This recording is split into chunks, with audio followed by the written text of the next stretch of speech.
Hello, Fun Formula. It is Monday morning. It is Fun Formula time. But first, I know the entertain ant thing has already been decided, but the clip that I showed on my Fun Formula wasn't a very good shot. But if you bear with me, I can do this. Hold on. There we go. um, and I'm back. Another little entertain ant thing for you to all enjoy. Right. With that over, let's get going with this week's questions. Right. Question 1.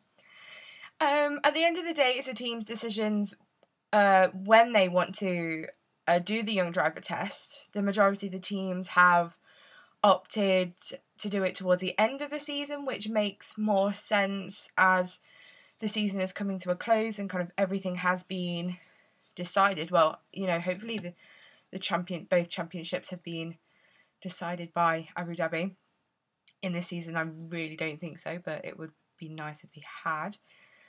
But the teams that did go ahead with the young driver program, so Marusa, Williams, and HRT, got lucky weather-wise. With the weather that we've been having recently, I think they got a few dry laps in.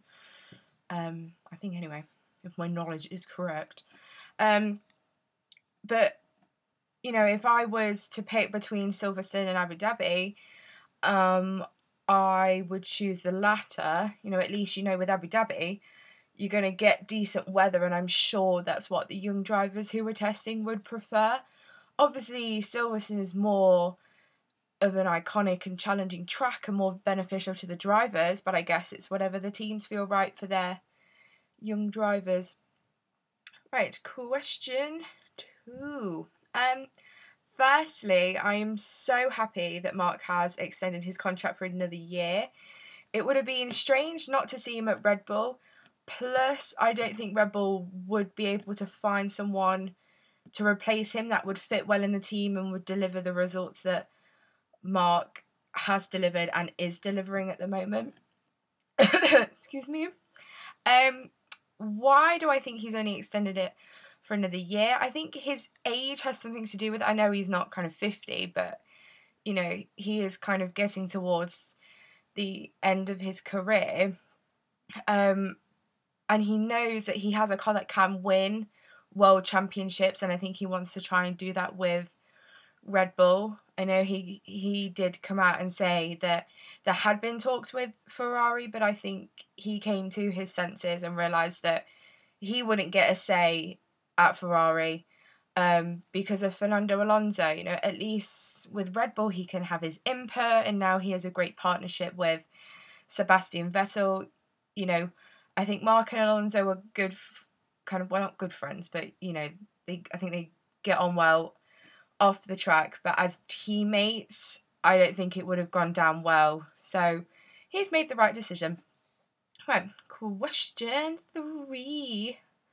If the big boss, Mr. Eccleston, had a brain, he would make Valencia alternate with the Spanish Grand Prix at the Circuit de Catalunya.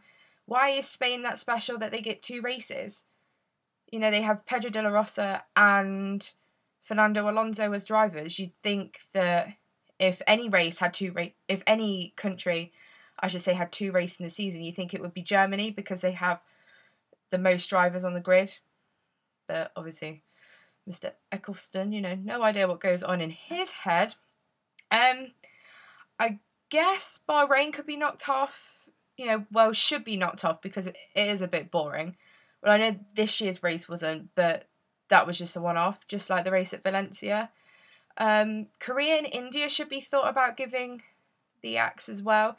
They're not races to really brag about winning, are they? I won the Korean Grand Prix. I won the Monaco Grand Prix. They don't weigh up, do they? I think if Bernie gave the boot to any other race on the calendar, he would be extremely cray-cray, and we would all have to beat him to a pulp, because I think all the rest of the race on the calendar that I haven't mentioned are iconic and you know, makes Formula One. So keep that in mind, Bernie, when you're thinking about getting rid of Spa or Silverstone or whatever. Right, now question 4. Now I'm going to rant on this one, so if you want to stop watching now, you know, press stop. But I will go on one. So here it is. Right, question 4. I hate it when so-called tabloids comment on all of this. You know, who cares if he goes out and has a good time? He's 27 years old, for crying out loud. He can do what he wants. So what if after the British Grand Prix he went out partying in London and then the next morning he ran with the Olympics torch? Did he arrive hanging out of his arse? No. Did he drop the torch and set fire to the city of Luton? No. He's a professional. He knows what he's doing. We've all done it. I've been to a party, got absolutely bladdered, passed out, then had to get up early the next morning to go and sell programmes down at the Leicester Tigers. You know, we've all done it. But because he is a sports star, I probably shouldn't have mentioned that, but anyway. But because he is this huge sports star who's on millions of pounds a year, it's a biggest crime of the century. I can understand if he was rolling into the paddock, smelling of booze each race and stumbling around the track, but he's not. He's performing to the best of his ability. It's not his fault the car is pants. And if this is an excuse to take the blame away from the car, then McLaren need to have a serious sit down with themselves and sort their priorities out. You know, do they want to keep Lewis Hamilton on board or do they want to get rid of him? Because at the moment it's looking that they want to give him the boot or they want to give him a reason to leave and find a different team to go and race for. It's just, oh my God. You know I'm not the biggest Lewis Hamilton fan. I know I've kind of slated him a bit and we've all said some things about him, but all these stories are a freaking joke. Come on, cut him some slack. So there you go. Great way to end on Fan Formula with a nice big rant. But it had to be done. So I hope you have all enjoyed this week's Fan Formula, including Shot of Dog. I apologise for the wet hair. I've just come out of the shower. Yeah, I hope you enjoyed it. I hope you didn't get too bored with my rant. And I guess I shall see you all next week for next week's instalment. Bye.